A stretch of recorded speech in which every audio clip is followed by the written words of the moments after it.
पीछे आ जा, इधर आ जा।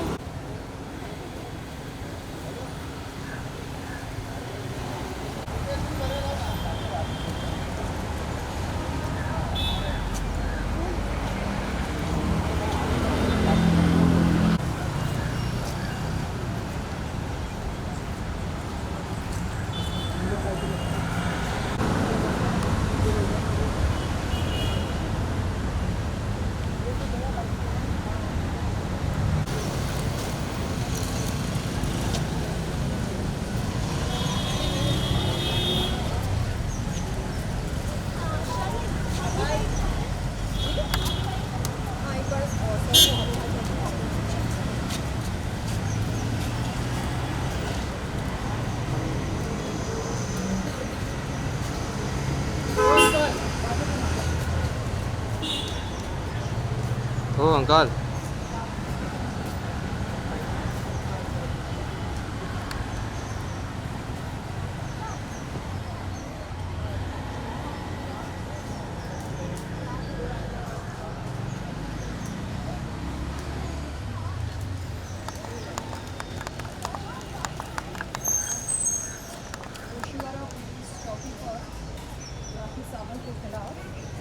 ये कंप्लेंट मैं दर्ज करने आई हूँ।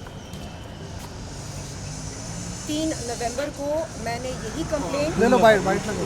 एक मैनेजर राखी सावंत के खिलाफ दर्ज करने आई हूँ। यही कंप्लेंट मैंने 3 नवंबर 2022 के दिन जुहू पुलिस चौकी में राखी सावंत के खिलाफ दर्ज की थी। इसमें आप देख सकते हैं कि सब्जेक्ट क्या है। Complaint against miss Rakhi Sawant regarding making defamatory and belittling statements concerning our client's modesty and reputation, passing threats, thereby committing offence of criminal intimidation by way of her latest interview published on all social media platforms. केवल एक interview नहीं, अनेक interviews. जी, यहाँ पर आइए।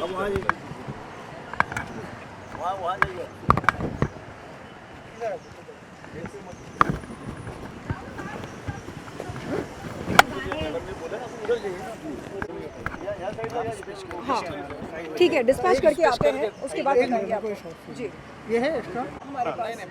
अच्छा, dispatch करके आते हैं, करके first फिर time। बाइट ले लो पहले।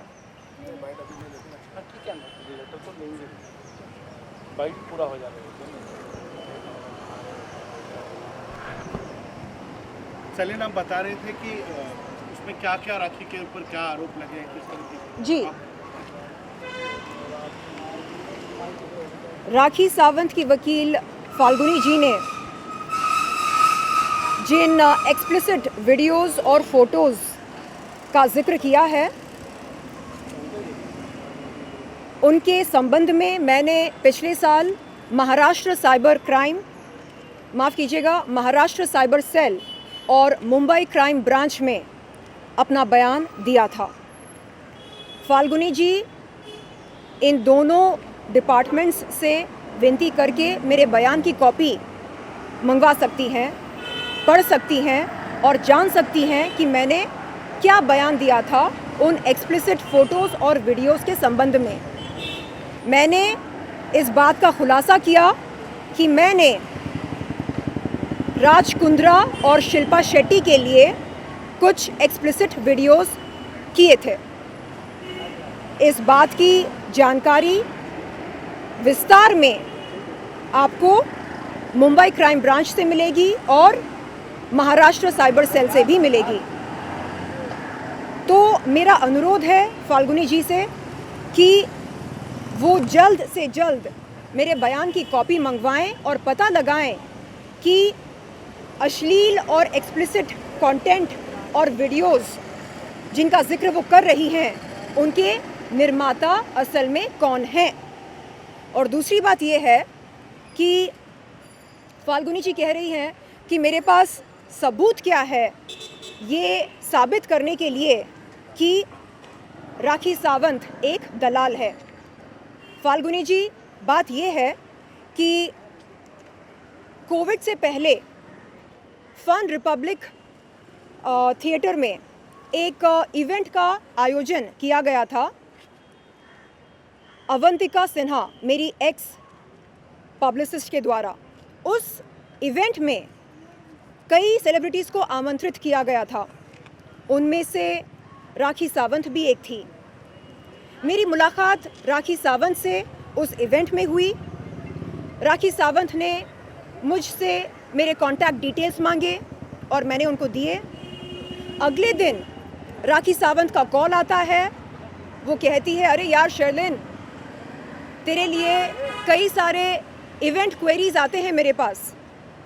मैंने पूछा, राखी मेरे लिए इवेंट क्वेरीज तेरे पास क्यों आते हैं? तू कोई मैनेजर है क्या? तो उसने बोला, बात समझ, आते हैं मेरे पास इवेंट क्वेरीज आते हैं। पर्सनल इवेंट्स की बुकिंग्स मैं लेती हूँ। ये बात मुझे नहीं मालूम था। राखी सावंत ने खुद इस बात का खुलासा किया फ़ोन पर। CDR कॉल डेटा रिकॉर्ड के ज़रिए आप हमारे इस टेलीफोनिक बातचीत के बारे में जानकारी ले सकते हैं। राखी सावंत ने खुद बताया कि वो प्राइवेट इवेंट्स करती हैं और प्राइवेट इवेंट्स के लिए बुकिंग्स लेती हैं। फाल्गुनी जी, और भी कई सारी बातें हैं जो मैं साझा करना चाहूँगी आपसे। यदि आप मुझे अनुमति देंगी तो मैं आपसे मिलना चाहूँगी। और फाल्गुनी जी, आपको एक और बात बता दूं कि मैं फ़िलहाल लॉ की पढ़ाई कर रही हूं और मैं चाहती हूं कि बहुत जल्द आपकी तरह एक वकील बनूं और प्रो बोनो केसेस लड़ूं उन तमाम ज़रूरतमंद महिलाओं के लिए जो इंसाफ की लड़ाई लड़ते लड़ते लड़ते अपना दम तोड़ देती हैं। जी प्रभात, एक सेकेंड ना, रोल मत करो। पूछो।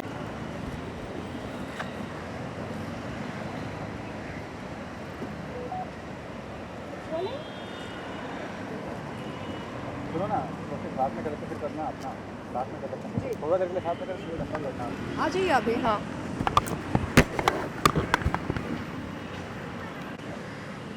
हाँ, ये आप देख सकते हैं, कंप्लेंट रिसीव्ड।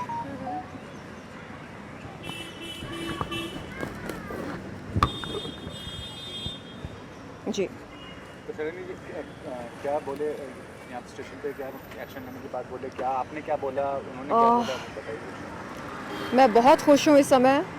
आप देख सकते हैं मेरे चेहरे पर मुस्कान है।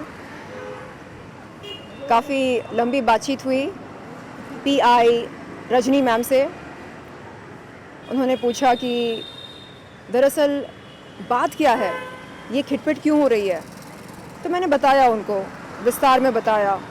मैंने कहा, मैम बात ये है कि जब जब मैं यौन शोषण के ख़िलाफ़ आवाज़ उठाती हूँ या विरोध करती हूँ यौन शोषण का और यौन शोषण करने वालों का, तो अपने बिल में से निकलकर राखी सावंत सामने आ जाती है मेरा विरोध करने के लिए।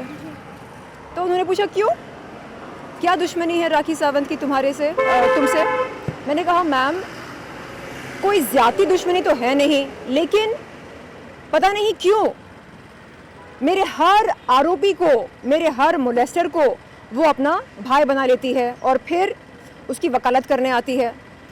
तो ऐसे में हम क्या करें? क्या हम न्याय की गुहार न लगाएं? क्या हम इंसाफ की लड़ाई न लड़ें? क्या हम पीछे हट जाएं? मैंने कहा, मैम हर नागरिक का ये संवैधानिक हक है कि वो अपने लिए इंसाफ की गुहार लगाए, वो इंसाफ की लड़ाई लड़े, ये उसका हक है। आप मुझसे मेरा ये संवैधानिक हक नहीं छीन सकते। तो मैम ने बोला, बिल्कुल आपकी इस बात से मैं सहमत हूँ, आप बेशक लड़िए, इंसाफ के लिए, न्याय के लिए लड़िए, हम आपके साथ हैं। मैंने बोला, मैम बात ये है कि ये जो, क्या नाम दूं मैं उसको, प्राणी है, राखी सावंत नाम की ये जो प्राणी है, ये मीडिया के सामने आकर कुछ एक्सप्लिसिट वीडियोस और फोटोज दिखा रही है। मेरा, हाँ, फ़ोन दीजिए। जी ये पकड़िए, ऐसे करती है। देखो देखो देखो देखो, मैं शर्लिन चोपड़ा को एक्सपोज कर दूंगी, एक्सपोज कर दूंगी। देखो देखो देखो देखो देखो, मैं आपको लिंक्स दे सकती हूँ, मैं आपको शर्लिन चोपड़ा के और भी अश्लील वीडियोस दे सकती हूँ। देखो देखो देखो देखो, आओ आओ आओ आओ आओ, सब आओ सब आओ, आप भी आओ आप भी आओ, देखो देखो ये कर रही है वो। तो मैंने बोला मैम आप बताइए, क्या ये हरकत IT act 67A section 4 attract नहीं करती है? क्या इस पर ये धारा लागू नहीं होती है? मैम ने बोला बिल्कुल सही बात है। किसी भी महिला पर लांछन लगाना या उसकी इज्जत की धज्जियां उड़ाना या उसके चरित्र पर उंगली उठाना, इसकी इजाजत हमें नहीं है। असल में ये प्राणी राखी सावंत क्या करना चाह रही है? ये शर्लिन चोपड़ा की अखंडता और विश्वसनीयता को घटाने की कोशिश कर रही है, ताकि शर्लिन चोपड़ा के आरोपों में कोई वजन ना रहे, ताकि शर्लिन चोपड़ा को कोई सीरियस ना ले।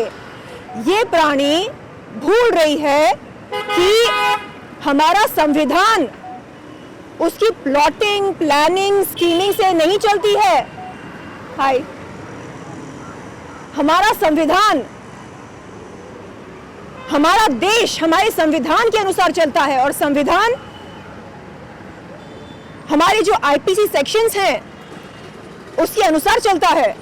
लेकिन ये लड़की को, ये सरफिरी को, हाँ, ये डफर को, नासमझ को, अनपढ़ को, गवार को, जाहिल को ये बातें समझ में नहीं आ रही हैं। इसे लगता है कि ऐसे देखो देखो देखो देखो देखो देखो, शर्लिन चोपड़ा के अश्लील वीडियोस है मेरे पास, मैं उसको एक्सपोज कर दूंगी, एक्सपोज कर दूंगी। अरे एक्सपोज करने का इतना ही शौक है सरियल बहन, तो जाकर अपने भाई पोर्नोग्राफी का जो बादशाह बना बैठा है ना, राज कुंद्रा, उसको एक्सपोज कर। हाँ, मीटू आरोपी साजिद खान तेरा दूसरा भाई, उसको एक्सपोज कर। लेकिन नहीं, उनको एक्सपोज करने में से कोई रुचि नहीं है। तो मैम ने बताया कि नहीं, आपकी ये जो लड़ाई है आप बेशक लड़ें, आपका ये संवैधानिक हक है और ये हक आपसे कोई भी छीन नहीं सकता। मैंने बोला मैम ये प्राणी जो हरकत कर रही है उसका क्या? तो मैम ने बोला हम आपकी शिकायत की कॉग्निजेंस लेते हैं और हम जल्द से जल्द कानूनी कार्रवाई शुरू करेंगे।